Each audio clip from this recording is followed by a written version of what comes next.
Oh, c'est beau. Bah si, c'est beau. C'est ça qui est bien avec nos artisans. C'est qu'on peut voyager, ils sont partout en France. Mais moi, j'ai surtout très envie de retourner voir Robert et Bruno. J'avais remarqué, lors du premier épisode, qu'ils avaient un savoir-faire hors du commun. Mais quand ils seront partis, attention, hein, le plus tard possible, qui est-ce qui va prendre la suite?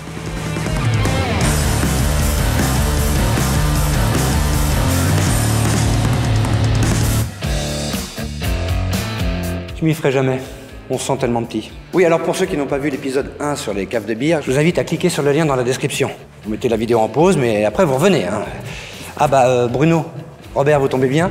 Est-ce qu'on peut voir vos apprentis? Si vous voulez, on y va de suite, hein, en courant, pas de course. Allez, c'est par là? Par là, on y va. Chat! Ah non.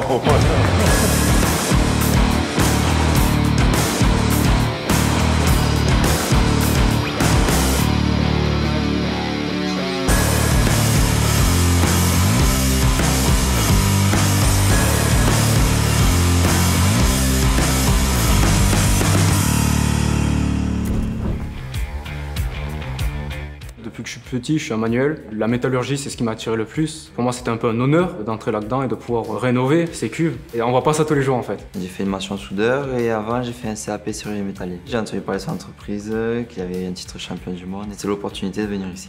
Quand je travaillais avec mon père, j'étais formateur au CFA, donc ça coule de source de former des jeunes. Savoir monter un cadre, savoir monter une porte, c'est d'abord commencer par apprendre les bases du métier. Un ferronnier, il apprend toute sa vie. Hein. Moi, j'ai 59 ans et j'apprends des choses encore. Hein. C'est inépuisable.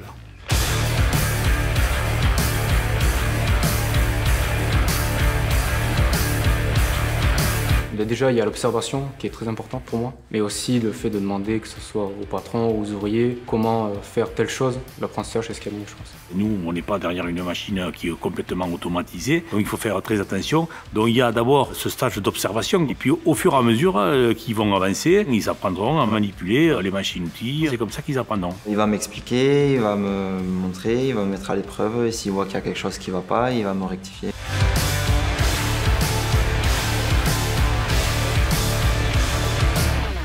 Alors évidemment, il y a la pression des chantiers, mais heureusement, il y a les ateliers.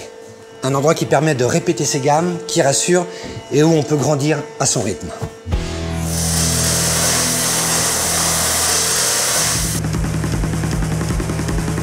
L'avantage de la métallurgie, c'est qu'on peut créer nos outils, en fait. On commence par les outils de forge, des tenailles, des burins, des choses assez simples. Au fur et à mesure qu'on fait les chantiers, les ouvriers fabriquent des outils pour faire l'ouvrage qu'ils vont avoir à faire.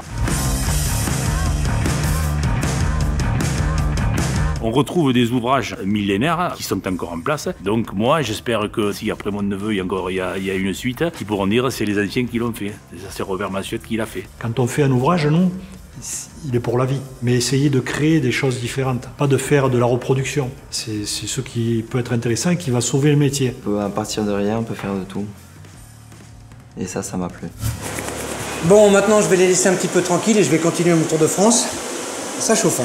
J'espère que vous vous êtes vraiment régalés autant que moi. N'hésitez pas à nous suivre, hein, et on se retrouve vite. Allez, bye bye.